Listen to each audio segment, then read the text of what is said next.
Hi, everybody. Welcome to the Filmmakers Life podcast, where you will meet filmmakers who are getting along fabulously in their film careers.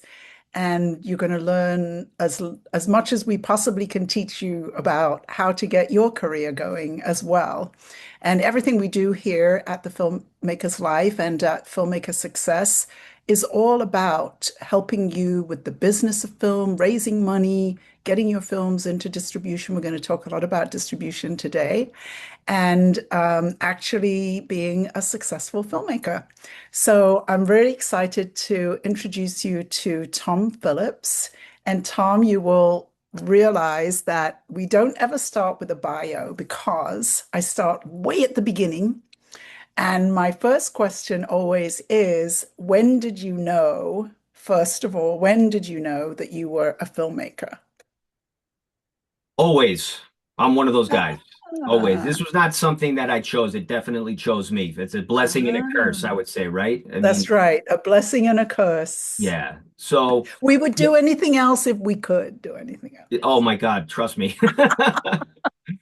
Boy, boy. Yeah, I think, I always tell my son this too. Like when something's placed on your heart, there's really nothing else you can do except do that, you know. And so I knew from a very, very young age that I was one of those kids. I loved TV. I loved movies. My favorite actor to this day is James Cagney. Oh, Because my mom, growing up, my parents watching movies, and especially with my mother. Yeah, so Yankee Doodle Dandy, and then I graduated to Angels with Dirty Faces, et cetera, et oh cetera. my gosh. Yeah, I haven't heard any of my guests talk about James Cagney, but I had the same best. experience and it came from my mother. You Yeah. know, Hmm. my mother was such a fan of James Cagney, and I remember I was kind of the backwards way. So I saw him as a gangster, and then Mm. later I was like, wait, the guy can ta dance, Down the steps, when he down, Yankee Doodle Dandy. That's classic. But yeah, so Yeah. I've been watching it forever. I mean, I've been watching movies since I was a kid. Always curious. Same thing my mom would always say. You would ask questions that, I wouldn't even think to ask. And I think that probably where my passion for story came too, because that's ultimately I think what drives independent filmmaking is a story. So Yeah, and I never really I always talk about how when I was probably 4 or 5, I would have dreams where I was an Indian with the cowboys, and we hmm. always won in our dreams. And then at the end, it said "the end" in big letters in my You really had dreams. those dreams? I really had those dreams. That's awesome. The Indians See, you always had to won. do it. You had to do it. And but I hadn't really thought before about how it came from my parents, Mm. And my mother named me after Joanne Woodward. Oh, That's how well, I have this name. enough said. And I guess I could say Paul Newman would be a close second as an actor. So I mean, God. yeah, yeah. And actually my mom's favorite film was now see if we're going to get this Love and Hate on His Hands. Oh, He plays the preacher. He's the preacher who terrorizes the two little children. Anyway, oh no, we'll I'm not. figure it out. Yeah, I'm drawing a blank. It's We'll bothering me. we'll, But we'll go ahead. figure Yeah. it out. But I think he's one of the most frightening on-screen characters that exists. This was the kind of thing my mom liked. So apparently, Rubbed off on you. and I love thrillers. I love anything Yes. about cops and crime and gangsters, and I guess What I so do grew you. up with, I guess, right? Literally and on TV. Yeah, I'm from yeah, New York, yeah, so I was born and raised yeah. in Yonkers, New York. And then my father, in his last, 15 years of life, I would go to Trinidad and he would have a movie on the TV. He would always say, "Oh, let's watch a movie." I'd say, "Oh, what do you want to watch?" And he'd say, "Oh, I don't know." And then he'd pick something with Denzel Washington that we had already watched 5 times, Of course. And I would say, "Oh, great." But then I realized he would have a movie on the big TV, and then he would have another movie on his iPad, and he was watching them both at the same time. I was like, I wonder if he's more of a movie fanatic even than me. Listen, two at a It's time. possible. Even the older generation is distracted. You see, this is Yeah, yeah, yeah, yeah, for sure, for sure. but yeah, My so it father started it went, started a long time ago. So yeah. And then when you went to like high school and so, when did you actually kind of opt in to start being a filmmaker? well, it started for me when I was very young. I did I would do all the school plays. I mean, I was an athlete growing up, that drove me. But I really loved show business, so to speak. I loved going doing the school plays, Peter Pan and Wizard of Oz, and so I loved doing all that. And then in high school I was focusing more on I played football in high school, and that's what I really wanted to focus on until my senior year. They announced that they were doing West Side Story. So I obviously auditioned. I got the part as Riff, so I was still playing out this, the actor story. I just loved it. I really just loved it all. But while I was in high school, a buddy of mine, we produced a TV show. It was sort of like it was just like In a, high school, you yeah, made a well, TV show. I don't know why they let us do it. They were crazy. I went to an all boys Catholic school too, but they allowed it, which was very cool. It's Stepanek High School in White Plains, New York. And so a buddy of mine and I, we started this little TV show, and it was sort of like a sketch show, almost like an SNL, like back and forth a weekend update. But then we would interview, Uh-huh. who was doing what in the school, whether it was the school president or the couple of guys from the baseball team, things like that. So we did that. It was a lot of fun. And I wanted to go to film school, and I really wanted to go to UCLA. But I didn't get into UCLA. So at that point, I just was like, okay, maybe I should just, sort of white knuckle it, hit the ground running and just start doing whatever it was. But I was fortunate because Yes. that was it. It was like, That's let's my just do kind it. of producer. It was just I was learn the just I whole, was just yeah, talking to a filmmaker yesterday who's in film school, and I said, look, I just, you've got 2 more years for what? You could be working, you could be making your own movie, you could be, and I said, and if we were talking about any other industry, I probably wouldn't be saying this. you're right. Yeah, it was a blessing that I actually didn't get into school. Because even the Yeah. technology now, everything I learned would have been a waste of time anyway. I mean, I Right, would have right. probably met great people and other creatives, of course, Sure, which I sure, think is the sure. most important thing when you're going Yeah, to film school, whether it's your BA or master's. But yeah. yeah, so I just hit the ground running, and I was just auditioning for plays. I was watching movies, but I think what really set me off was I was fortunate enough to be young when the early '90s independent film era took off with so Ed Burns was a huge inspiration to me. Brothers McMullen. I was like, wow. I was like, it spoke to me. He did it for Yes, 25K. He got it done. yes, He's a New York guy. Um, yes, so I was yes, like, oh man, if he could do it, yes. even though I knew what he did was very hard, I'm like, if he could do it, like I think I could do this. So that was like after that, it kind of just I was off to the races. And then of course, you had Kevin Smith and Soderbergh and Right. who else? Nick Gomez did a great film called Laws of Gravity. This was another early 90s film with Peter Green, who just passed away. So all of these sort of like independent filmmakers who just was like, I'm not waiting around. I'm not just gonna work as a production assistant, or I'm not gonna, Hmm. do this forever. I want to make movies. So they really inspired me big time. And again, it became a blessing and a curse because I just was running full blast for it. So I was again same thing. I was taking classes at Lee Strasberg as an actor. I was Mm. taking classes as a writer, and that's really with right. So I think ultimately, more than anything, I probably feel like I've been a full-time writer since I started this because I Mm. Oh, and that's not interesting. well, Huh.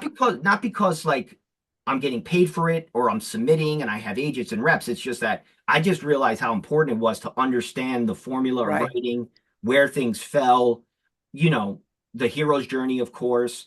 And I've seen that because I've seen certain films from independent film directors, mostly young kids who are like, student filmmakers, and I think they sort of they miss the point of they want to get their film done and it's awesome and they have such tenacity and passion, but the only thing that really matters is story. That's Um, right.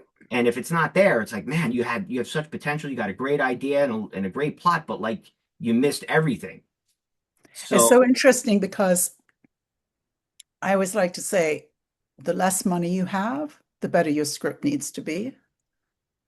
And then the other thing is that if you when I work with my clients, I always say we want to get our script to a 10, right? What does that mean? Well, let's say we start off with a 3. I tend to not get clients Hopefully. with a really bad script because they're so dedicated and they've been working on it and working on it. But let's say we start out with a 3 out of 10, you know? Well, we can we can improve it. I give them feedback, maybe we get it to a 4. The group of my clients gives them feedback, maybe we get it to a 6. We just keep working on it and keep improving on it till we get it to a 10.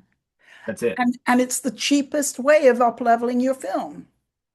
John Cassavetes, I was just watching a quick YouTube video of him the other day, and as a clip, I actually reposted it on the Films Between Wars film page, but he says, money kills creativity Ah, because you're put in a situation where if money can't solve your problems, your only thing you can do it is your imagination, you know?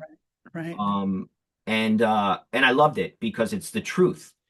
Because even when you're writing, you're like, okay, so I can't have this car chase scene, or I can't have the guy jump off the building from an explosion, Mel Gibson and Lethal Weapon or something. Those types of things you just can't do. So you have to, the most important thing is the story, is Exactly. making sure the story is on point. So I think it took me a really long time.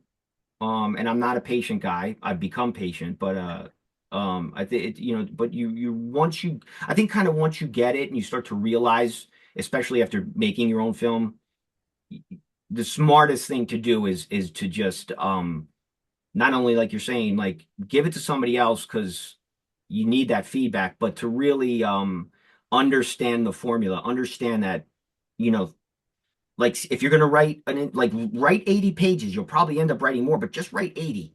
You know what I mean? If it's an independent film, be strict about it, you know? I just heard, I just was talking to a filmmaker and he was talking about a 120-page script, and I was like, No, oh. that's two films for me. That's Yeah, two films. yes. Yeah. So you jumped in, you Yeah. started taking classes and this and that, and you really focused on the writing. What was the first film you made?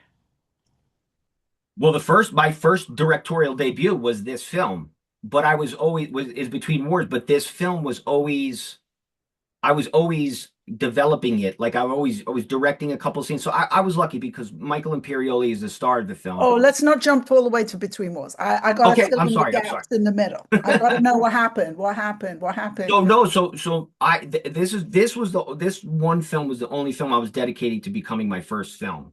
I also became a father. I was married. I was working in these things too. So this was my directorial debut. But This is back to when you were writing, when you said, Yes. "Oh, I'm taking Oh, you mean writing what was the classes," first film I wrote? I focused on writing. I focused on what more in film stuff did you do at that point? I'm always trying to connect the dots because filmmakers, I think people think that there's some sort of path, and there's like, no, everybody has their own path, and it goes here, there. So I'm just curious about you That was my realize. exact path. Yes, yes, yes. I'm focusing on the writing. I'm Did you sorry. I start misunderstood. writing feature scripts, or what did Yeah, you? I always wanted to always wanted to write a film. So I guess I would start with scenes. I started writing in Imperioli studio.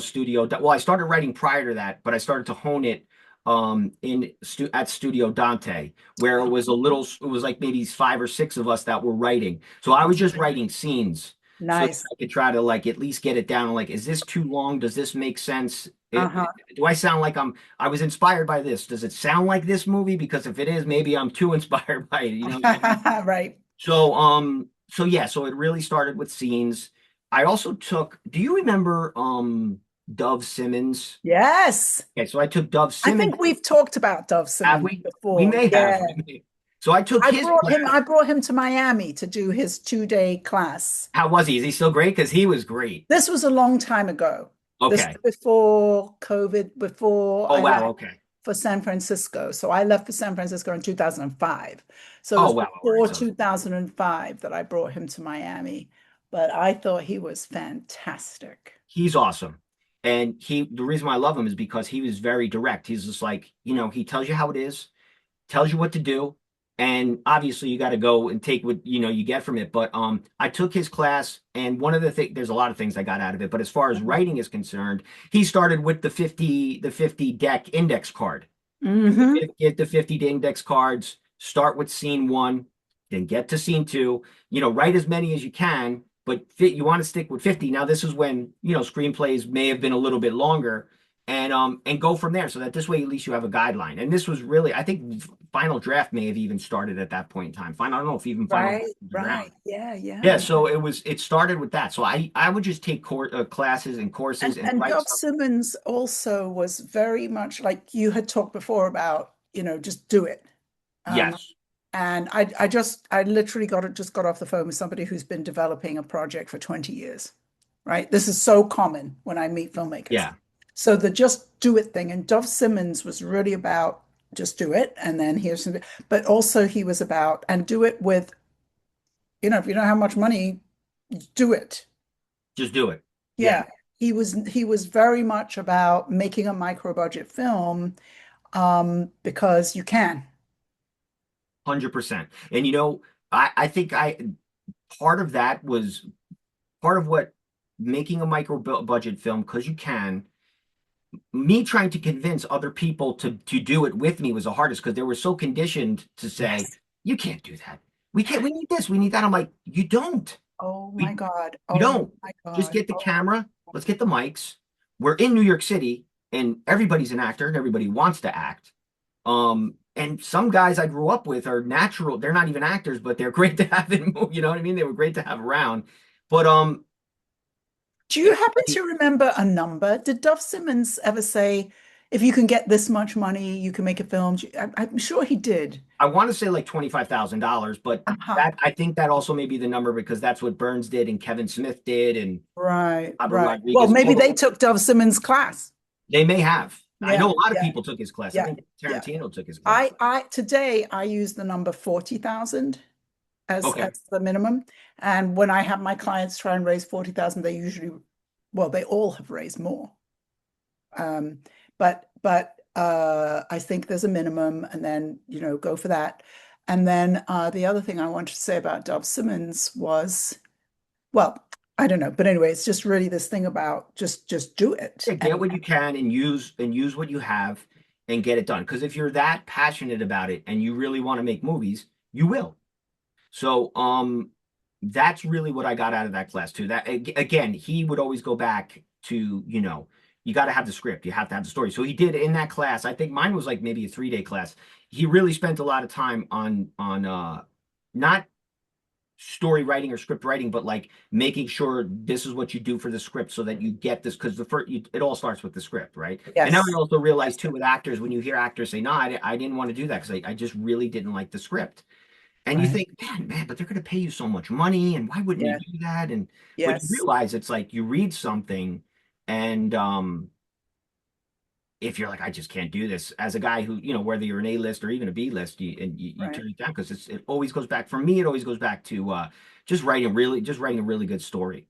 Right. That's right. And when you said about you were going to make this micro project film and people didn't want to do it, Yeah. I have seen that so much. And before I became a coach and started doing what I'm doing, but this was a big lesson for me. I had a friend and she was going to make a film for $150,000 that she had, Oh, wow. right? And we were in pre-production.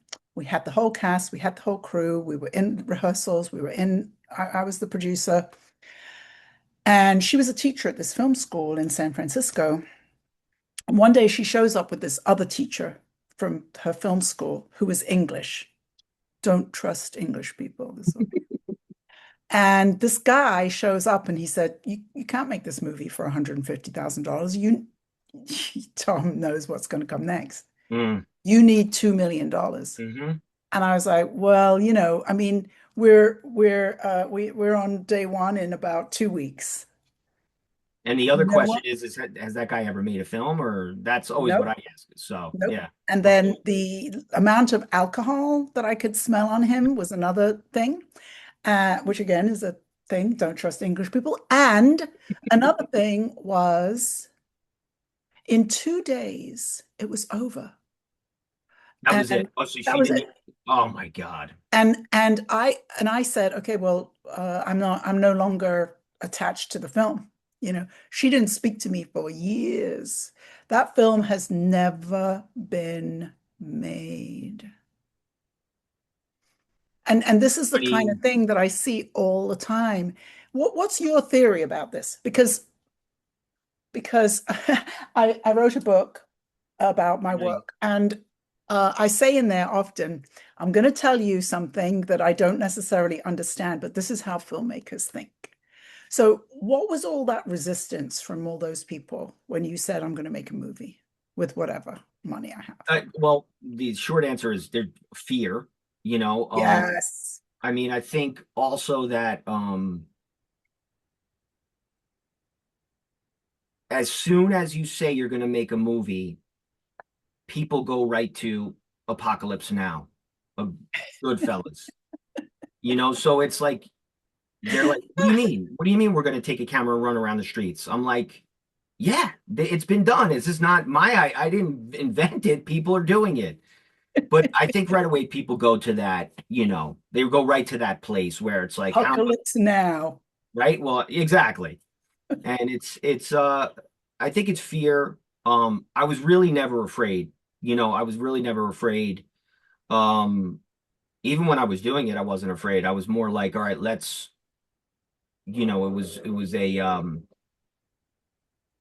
it was almost like an overwhelming excitement to just be doing this. It's like, let's get this done, to finally be there and doing it. But Exactly. I think it's fear. I also think, listen, some people want paydays. As soon as people Yes. hear you doing a movie, they say, oh, if I could do this, I get a percentage. I mean, that's my 3%, and that's this. And for me, it was never about a payday.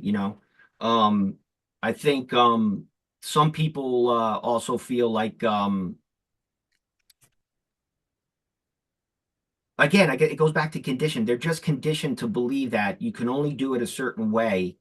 And if you don't do it this way, it's never going to go anywhere or Yeah. it's not going to do anything. Or you're never going to get the right actor, and as we know, how many, I mean, maybe it's not so often now, but how many great actors came out of that independent film circuit? Yes. So many great people. Yes. And it's funny also, one of the things I see is that I'll say, well, who's your favorite director? Christopher Nolan. I said, you know the budget of Christopher Nolan's first film? And they'll say, oh, 1 million. I don't know if they did even have a budget. I don't even know if he had a budget, right? $6,000 was Yeah. Yeah, I was gonna say I don't think because he didn't get into film school either, so I'm in good company with it. yeah. And it's so funny because people have this complete skewed idea. One of my heroes is Barry Jenkins. I'll say, so, what was the budget of Barry Jenkins' first film? Oh, 1 million, 2 million. Moonlight was only 1.5. His first film was $13,000. Was it really? Yeah, Yeah. Medicine for Melancholy that got into Sundance, Wow. you know, and it just says to me that look, they were not only geniuses, but they also were like, I'm just going to make my movie. Absolutely. I'm just going to make my movie with whatever. And I would say, and I'm making this up, obviously, but I would say 98% of filmmakers are not willing to do that. No, I think it's there's such a psychology to this, Joanne, right? Like when it Yes. comes to like you have to really there's so many things that you have to do, which is you have to take everybody's opinions and put them to the side. You have to Yes. care what your film school buddies think about Yes. you. Or, there's so much of that that's just a part of it, like the mental part of this. Like Yes.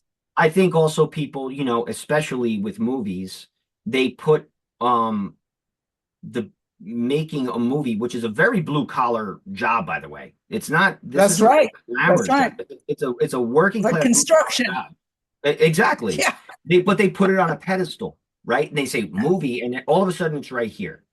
And I get it, and I get that. Trust me, I did that too when I was younger. Until you're actually on sets and you're working around and you're the PA or you're here and you realize you're working around some pretty you're working with Teamsters, you're working Yep. with costume designers, you're working with, this actor and, that director, and everybody's just there to get the job done. And that's the same thing that happens on an independent film. You need the right collaborators, you need the right people, you got to be tough. You have to have that fire, and but of course, take that story and you have to get tell your vision. Now, I'm not Yes. saying to be sloppy, and I'm not saying to not care. I'm saying just get it done, like by hook or by crook.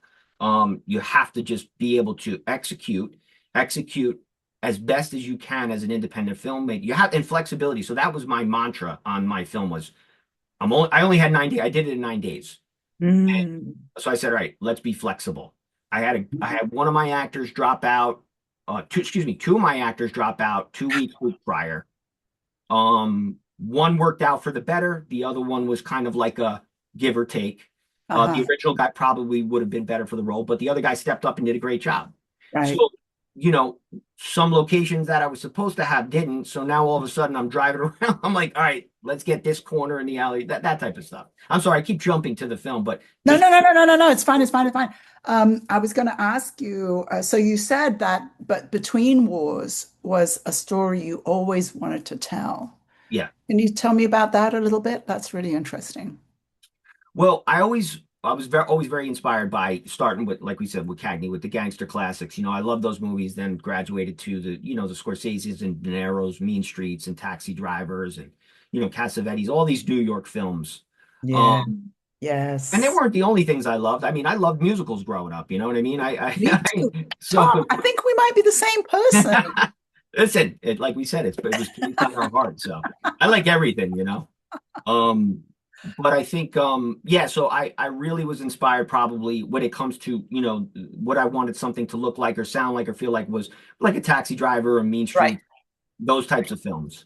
Yes. I think it's kind of evident in that because the film is shot docu-style. Um, Yes. and I always just wanted to write a sort of gritty New York neighborhood movie. I always loved those stories. Like I said, I grew up in Yonkers. I was around it. Um, and from when I first starting it until the movie you see on the screen, the last draft, it was always an evolution, even as we were shooting it, because a scene changes because we have to switch a location, or it's not playing Right. out the way I was when I thought about it. I'm like, all right, you know what? Like, why don't you guys just talk about this as opposed to forget about the lines for a second, just do it, how you think. And that ended up being better than the actual lines in the script, that type of stuff.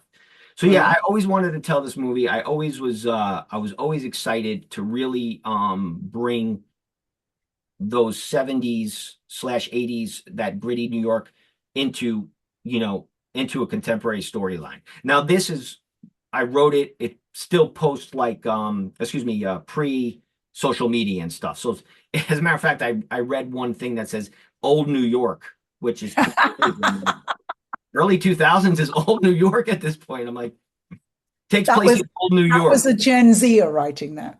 Yeah, must have been. So yeah, so I always wanted to tell the story. What does Between Wars mean to you? So these they are heroes. These veterans come home. These soldiers come home, and they're not it it is they go from the unnaturalness of war and being in a team of guys or girls and so far disconnected from real life in the middle of legitimate battles where you could potentially be killed in a moment's notice.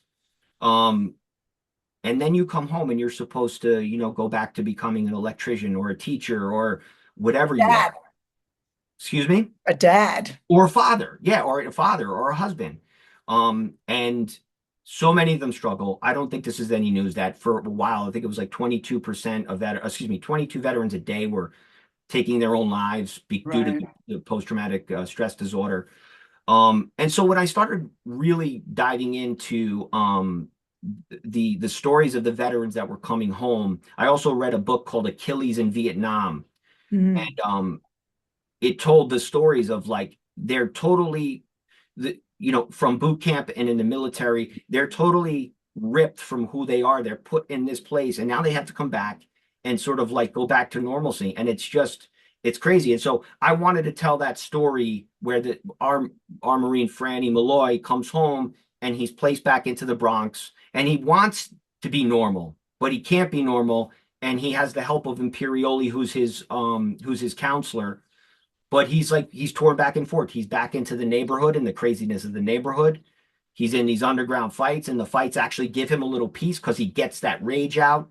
Right. So he's between the mental, literal, physical, and spiritual wars of life after war in Iraq, Afghanistan, um, and that's where Between Wars came from. Yeah, it's great. It's really great. And it's funny because I don't feel as though we see those characters enough, you know, struggling with that coming home thing. And there are some very famous films that Yeah, do yes. deal with it, that do address those topics, but I think we could have more for sure. It's great because we did an event before Thanksgiving. The New York State Department of Veterans Services, a friend of mine passed along the film, and they did this joint venture in Manhattan with a recovery center for outreach for veterans. Oh, And they how used wonderful. Oh, it was excellent. They used all of these scenes from Imperioli, having the dialogue, understand, because he's also a vet, but he's a counselor now, and he's helping other veterans. So that's where his character comes in. But we had this event, and I was so happy at how veterans that were there were so connected. They were like, I was me. I was that guy. They were like, "Are you?" I'm like, "I'm not a veteran. I'm not." I'm like, Wow. but I studied it. I really wanted to kind of get to know it. It is glamorized in movies, and we watched all, Saving Private Ryan, and then Band of Brothers. Not that that's glamorizing it. They really told of the horrors, but Yeah, we yeah, see it yeah, in a way where we're still disconnected from it, yeah. unless we're touched by it, unless it's a family member, like you said, whether it's a father or a son who deals with it, and people are still dealing with today. So I hope in a way this sort of like is able to get out to the veterans community. Oh, that sounds like a wonderful event. That really sounds It was great. nice. It was really nice. Yeah. I hope you can do more of that. So do I. When So I do I. first came to America, I was at the University of Miami. It was so fun. I taught a class at the School of Communications on Tuesday. So it's like full Oh, circle. that's awesome. And My brother is a graduate of University of Miami. oh yeah, from which department? I think he graduated with international finance, but he's Uh, an agent now. But for athletes, not oh, for athletes, oh, not for actors. wonderful, wonderful. I can see that's a good place to do that. Yeah, they love Anyway, it. so the Bill Cosford Cinema was like right opposite my office when I first came here. And and it was very early and I was just sort of still figuring my way out. And there was a movie that they showed there that was written and directed by one of the professors in the film school. And I thought, oh, that's so cool. And students have worked on it. So this was long before I was doing film, you know. So I go to see this movie and it's called Ceasefire. And it was starring Don Johnson as a veteran with PTSD who's having violence with flashbacks when he came home with his family. Mhm. And it was so good. But it was one of the most powerful cinema going experiences of my life Oh, because that's I kind awesome. of ran in late, saw this great movie, very, very powerful. And then the director was there, who was the professor, and the lights went up. And I was probably the only person in the audience who wasn't a veteran.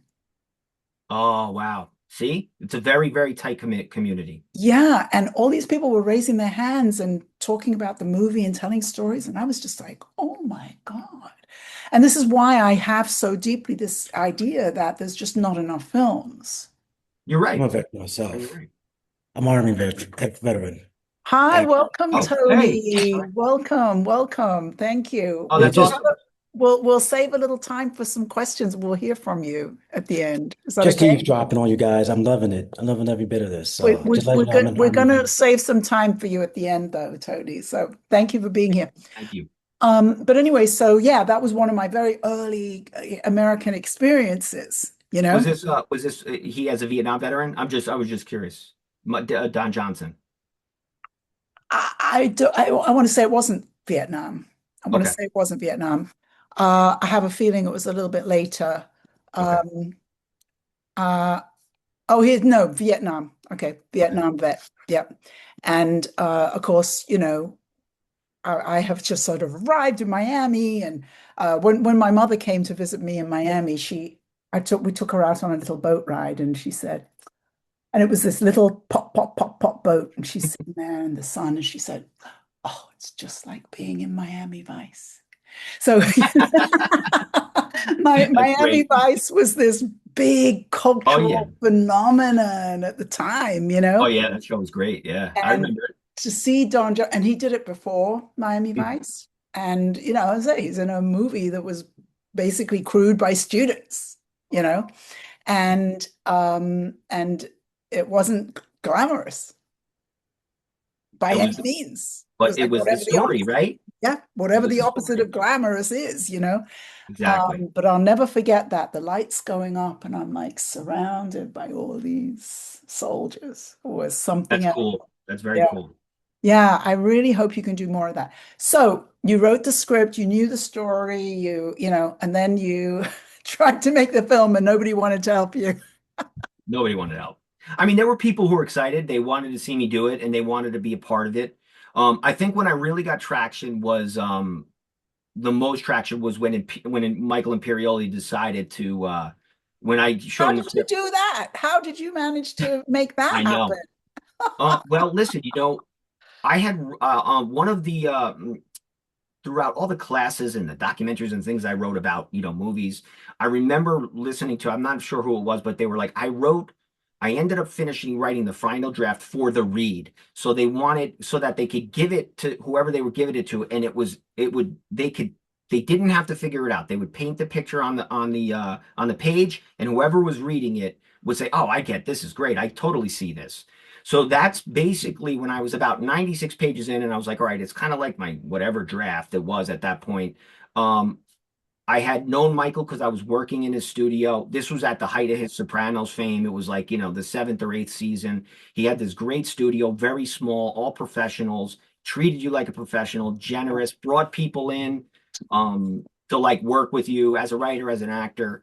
Right. And finally, I just had to ask him. I said, "Hey, listen," I said, "I wrote this. I've been working on this. It started at, the legitimate because it started with those scenes. I said, this kind of started here in your studio. I said, I'd love for you to read it. I said, if you can't do it, I get it. I said, but if you think you'd want to be in it, I'd love to have you." And he said yes. And he didn't tell me who he wanted to play or what he wanted to do, but he said, "Tom, this is great. Love it. Great story. I'll definitely do this. Let me know what's going on." And that was it. And I was blown away because I was like, and that's why I always tell, filmmakers now or anybody, like, just don't be afraid to ask because Yeah. don't say no before they say, you know what I mean? Right.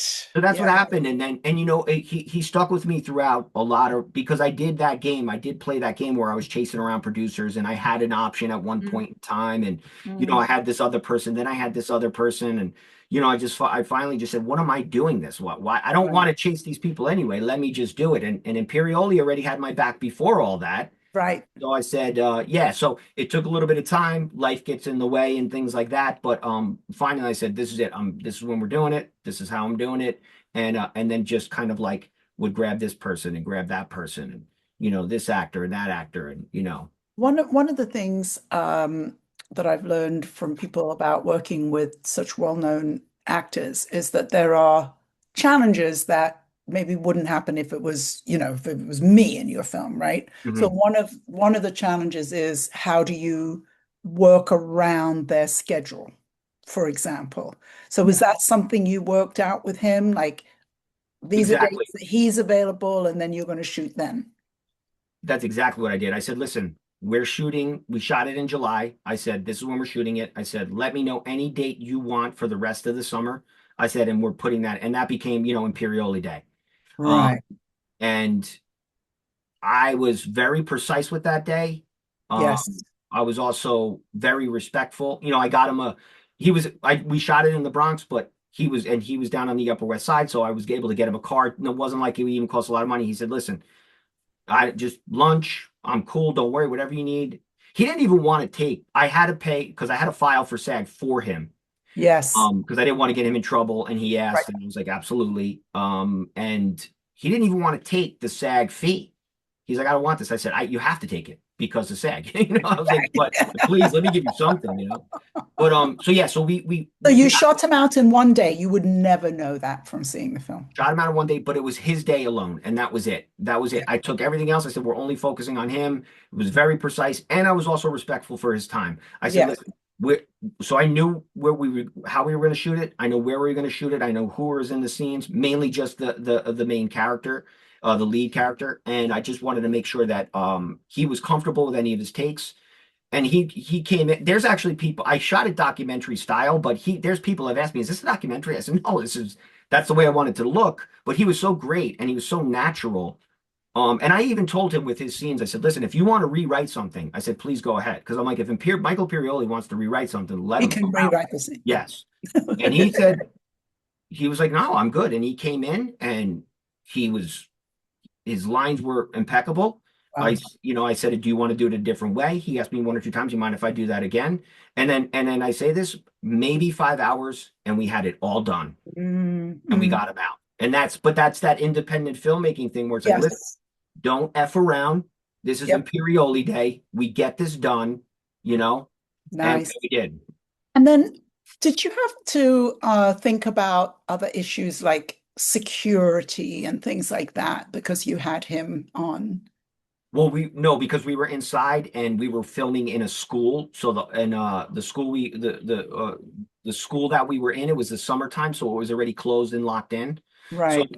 we got the car service dropped him off right in the front. He walked in, brought him to his room, which wasn't a dressing room, but it became a dressing room, and Right. Right. had his food and everything else. So we were right in the front. There were certain things where, like, we have a group counseling scene where he's Yes. leading a group of veterans. And so there was a lot of people who wanted to bring their friend. Oh, could come in for this, or can he come in? Can my buddy come in for that? They just wanted to meet him, and I was like, you kind of have to be like, guys, no, No. stop. I get it, and I appreciate that because we love him too, but no, like, No. so security wasn't an issue. Shooting the film because we shot a bunch in Philadelphia, that could have been a different issue. That could have been a different issue. Running. Um, I have so when I met you, and I want to make sure I have time for Tony, but I want to ask Yes. this. So when I met you, your film was finished, but Yeah. it wasn't in distribution, and you had No. sort of got stuck. And Mhm. I know that your film is coming out in distribution very soon, and I know that Very I happy. was able to help you. But No I'd shit. like to hear the Thank you. story from your end. Like, how was I able to help you? What was I able to do for you? So, well, first of all, I think your audience needs to know that anytime I emailed you, you email me right back. Anytime I text you, you text me right back. Anytime I called, if you didn't pick up, you say, "I'll call you back." So that doesn't happen in this industry. So, Joanne, like, you are a unicorn, and I thank you for being that. It really doesn't, right? People will tell Yeah, you emails go lost, phone calls never get returned. People don't right. care about texting. They read their text, but they're not texting you back. You did all those things. And that was so important to me. You know what I mean? But what did it was I was like, okay, the whole thing with doing it myself on Amazon, I was like, oh, man, Amazon was starting to change a little. Film Hub was Right. starting to change a little, their guidelines on what they were taking and not taking. And I said, I know the technical part of the deliverables I'll probably need a little bit of help on. I'm like, maybe I'll just do YouTube. And you were like, no, don't do that. I wanted to start to build an I audience. try to be reasonable, but And you sometimes, were. you know. And you were like, call me right now. So I called you, and the rest is history. So, and we really did get a great. Ben has been great. He understood where I was with the film too, and I said, listen, I don't have any more money. This is what it is. If you need something, I'll work with you. And he's just been excellent from the moment you introduced me to him until now. And listen, once you get a distribution deal, it does take a little time for it to get out, and I understood that. So for anybody who wants distribution that's not going to do their own channel or their own app, just be a little bit patient. If you got it, that's great. It's going to get out there. Just allow the distributor and the rep, just let them do their thing. Because I know that there's so much going on behind the scenes that I have no idea about, but I know he's working to get it out, and that's what is important. But you were so vital You know, in putting us there, and I'm really grateful, thank and you, I thank appreciate you. it. And do you know now, do you have anything of a date about when it's coming out? Well, as of right now, Les Ben told me he sent out the press release. Is March 3rd. March 3rd is the Yay! yeah. It's Everybody supposed to, can. as of now, and it could change depending on you know, months and days, but like Apple and Amazon and YouTube Red, Fandango, all of the distribution places where you could buy and rent. Yes, It'll yes, start there and then it goes from there. yes. And the reason I was sort of a little careful about the date is because these things, I've Changes. seen them move. Well, it's moved a couple of times for me already, but Yeah, that's yeah, okay. yeah, I yeah, get yeah, it. yeah, I yeah, get yeah. it. Now I hope I haven't lost Tony, but Tony, do you have a question? I'd love to hear from you. Maybe we have lost him. He'll come back. Sorry, Tony. But the reason I think it's so important, what your experience was, is because so many filmmakers get stuck at delivery. Most filmmakers don't Yes. even know the term deliverable. Hmm. And so, they're like, okay, I have a finished film. But Sort it's of. it's So you not get the that deliveries. simple, No, right? it's It's not. not that simple. And so to go from I have a finished film to delivered to a sales agent is quite a complex journey, you know? Um, For and sure. so what were some of the things that you were saying? Well, as I said, when you were correct, when I met you, you were going to put it on YouTube. And but what was in the way, do you think, before that? What was in the way Well, of you getting to? I had I technically had another distribution deal. And they were supposed to help financially with the deliverables. Mm, Then COVID happened and things changed and et cetera, et cetera. And it was not a bad thing. It was disappointing, but wasn't a bad thing. So the deliverables, I think, it's a specialty, right? It's like you know, whatever your specialty is in film, it's no different than an editor. If your specialty is an editor and you know what you're doing, and as a director, if you're not working with a good editor, you know it can mess it up. If the deliverables aren't where they're supposed to be, they can't do anything for you. There is a cost to it, right? So that's where people start to get stuck. You're like, all right, I I, spent all I my money. I don't have any money left. I have all of a thick page of like you have to do this, this, this, and this. Like, wait, this is just making another movie. So definitely, I think you don't want the deliverables to get in the way of making your film. You don't want to stop just because you're like, wow, I got to get these deliverables done. No, make the film for sure. And especially because technology is changing and streaming is always changing. And what they want as deliverables now, those deliverables are changing. The Yes, cost isn't as expensive as it used to be either. right. So I think that's where the bottleneck is. It's like you did your film, it is where it is. You previewed it, you showed people, you're close to distribution, but they're like, well, we need all of this, all these deliverables, all these technical situations. And as an artist, you're like, what is this? What is that? What I have to have here? Because your opening credits have to look the same. Your closing credits have to look a certain way. Right, right. And that's when you want to get somebody, maybe a film school guy who knows what they're doing, or somebody who's like wants to get out into the world and likes doing the deliverables and the technical aspect. Because there's people out there Yep. that will work with you. Don't let it stop you from doing the film, but just understand that there is a process once the film is done to get that distribution. And Yep. and the Yep. deliverables, it's just a part of the process. Yep. And another term that filmmakers don't really know about is QC, quality Yeah. control. Yeah. And often, somebody I was talking to yesterday to a filmmaker, and he sent me what he's calling a trailer. The film's not finished yet, but he's made this thing. There's no way that it would pass QC. You could just see that from the trailer. Yeah, it's Yeah. usually it's usually Sound. sound. Yeah, it's usually Oh, always sound. yeah, Yeah. yes. And that was Tony's that. back. Tony's back. Hey, Tony. Let's see if Tony has any questions or has anything he wants to add. Go ahead, Tony. Thanks for being here. How's it Thanks, going, bud? Joanne. Thanks, Tom. Hey, I was listening to you guys for like a good half an hour. I came in late, but hey, thanks for your time. I used to work with Dove. Well, I didn't work with him personally, but I spoke with Dove even way back when I first came to LA, and it was like 2015 or something like that. And he was talking to me about, but he hasn't been online as much as he used to be. I'm also a veteran as well, an Army veteran, Oh, intel well. officer. So I went to school A on my what GI officer, Bill. Tony? A what officer? Huh? What did you say? A what officer? Intelligence officer. Intelligence officer. Yeah, yeah. So I mean, I didn't see combat or anything like that, but yeah, I came to LA in 2012, and I was studying acting for film. Then I switched over to screenwriting in 2015. And how you feeling?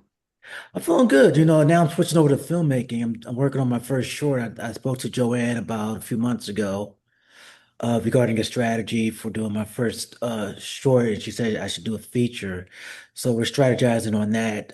My producer is kind of working for the studio, so she's kind of busy.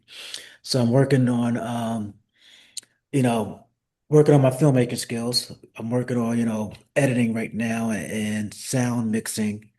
So, when we get together, we'll be able to hit the ground running and Well, we Tony, can let take me it from just there. say I'm always horrified when people quote me back to me. You, you said, oh, Joanne said, make a feature. So um, I would say, and this, I feel as though Tom and I now are partners in crime in this, but I would say go with whatever you can do now.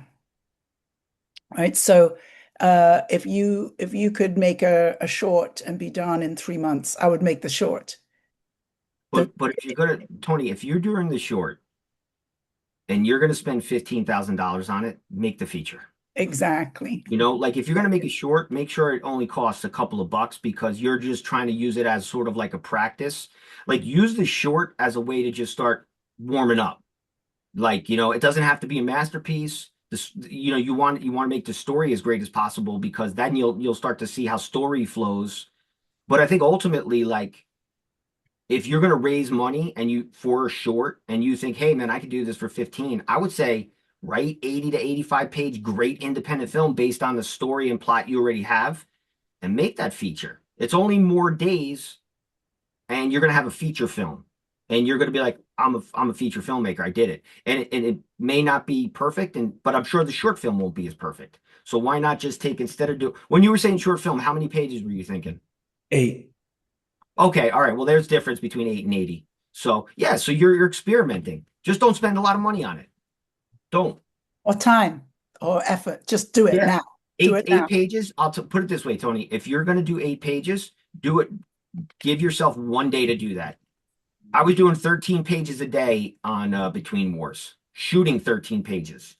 So just know you do if you're going to do 8 pages, write a sick 8 pages and go shoot it and just make sure you give yourself, I'm only going to do this in one day. It's almost like working out. Like you're just going to go in there and you're going to do, high intensity training and you're just going to get it done. And you're going to have it and then take your time with the story and the editing and like you said, you got the camera and you have the sound because like Joanne said, the quality control with the sound is always an issue that that's where you're going to practice with your sound design and your editing skills and soundtrack because soundtrack is key.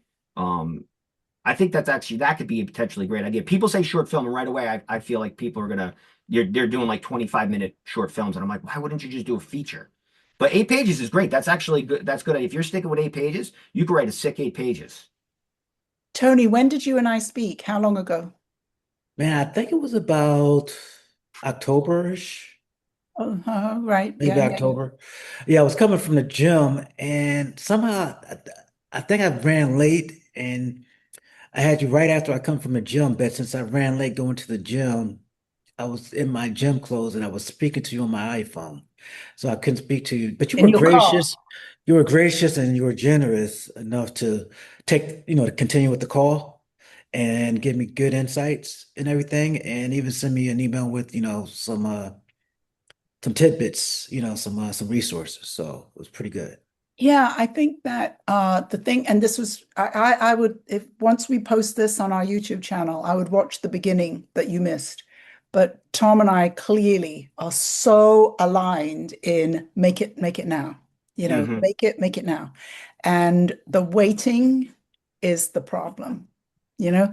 And I remember I had this client one time and I said, we can have a short made in 3 months. And she said, I've been wanting to write this short for 15 years.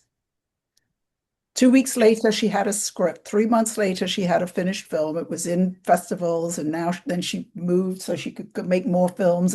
Anyway, but you know what I'm saying? It's like to go from being somebody who thinks about it to somebody who's just doing it.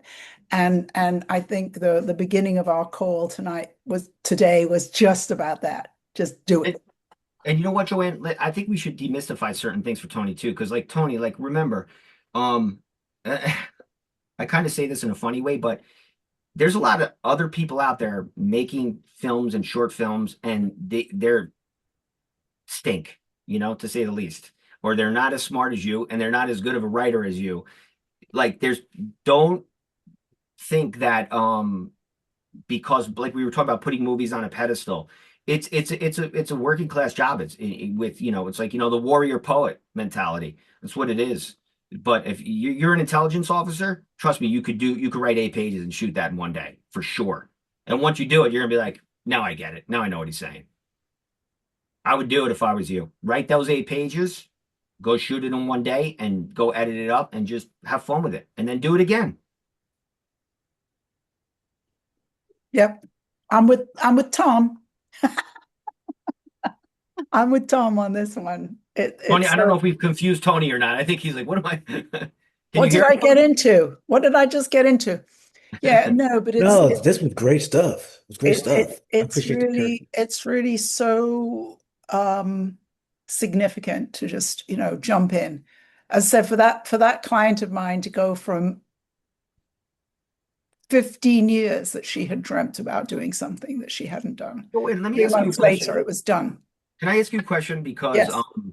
we're definitely aligned on a lot of things, and I have this conversation probably not every day, but every week with somebody when it comes to because we're talking about technology and what's happening with with the iPhones and what the ease it is. Like you're saying, sound is a problem, but there's so many affordable mics out there. Even if you're amateur Yep. filmmaker, storyteller, Yep.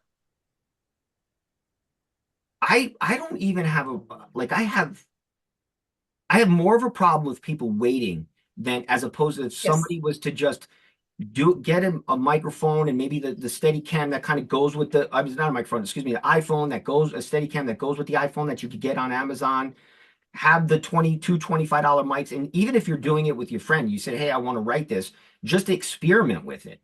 You Yes. know, but technology has changed the game so much that like Yeah. waiting around for like you talk about permission and and I know you're always saying this, like you talk about like not waiting around for people to give you the permission to do it, or I think it's so important for people to realize like it's if you really want to do it, I feel like it would become addictive that if you do one thing, even if it's experimental on the iPhone, you're like, oh, Yes. do this again. I got to do this because now I get this and now I get that. And then all of a Right. sudden it just Right. becomes this. And then the next thing a year later, you have a feature film made, you know? Yes. Absolutely. But Absolutely. what are your, and what do you tell the people that you mentor as far as technology is concerned and what to use or what not to use? I don't. I never have those conversations really. What I do is I teach them how to raise money and then hire the right people. All right, Right. we'll have to have a conversation then too. Yeah, yeah, yeah. So the only one of my like when I said I have 40 as my bottom line, Yeah. and I've had people now I have three films this year coming out that are like $2 million movies. But a lot of my clients making micro budget films, but I've only Mhm. ever had one who didn't raise the 40. And it was because he wrote a script, finished the film in 6 months, right? And he and his team could do all the post-production, sound, He everything. didn't have to rate because he didn't have to raise the He 40. didn't have to. Yeah, well, Um, that's great. he put the time constraint as more important then. Um, but he hired a DP, and I help my clients to hire the right people. Yes. And he hired a DP who brought $175,000 worth of equipment to the set and who had just shot a $30 million feature. Bingo. So when you know how to hire the right people, then there is no issue. I've never had a client fail QC because we hired the right people at the Got the right beginning. people to do the job. Yes, yes. I have Hmm. a client right now who's going to make a $2 million movie, who's going to hire a director who's only directed shorts and a DP who's only directed shorts. And I think it's a terrible idea, but that's what he wants to do. That's a And tremendous risk yeah, yeah. for Um, $2 million. for $2 million, yes. You know, But it's I would love to tell you about my DP. I'll make a quick story. So yes, I was having a difficult time getting the DP that I wanted. And I also, with budget constraints, I didn't have much to pay, if anything at all. But I wanted to look like a documentary. I happened to be watching one of those it's called ESPN 30 for 30s. I don't know if you've seen it. Yeah. And I was like, man, it was a story that took place about a basketball player from the Bronx. ESPN 30 for 30 it was shot. I'm like, man, this is exactly how I want the movie to look like. And I wow, said, let me look this guy up. His name is Alistair Christopher. He's worked for John Hawk as his DP for all these documentary style narratives. right? He won 7 Emmys.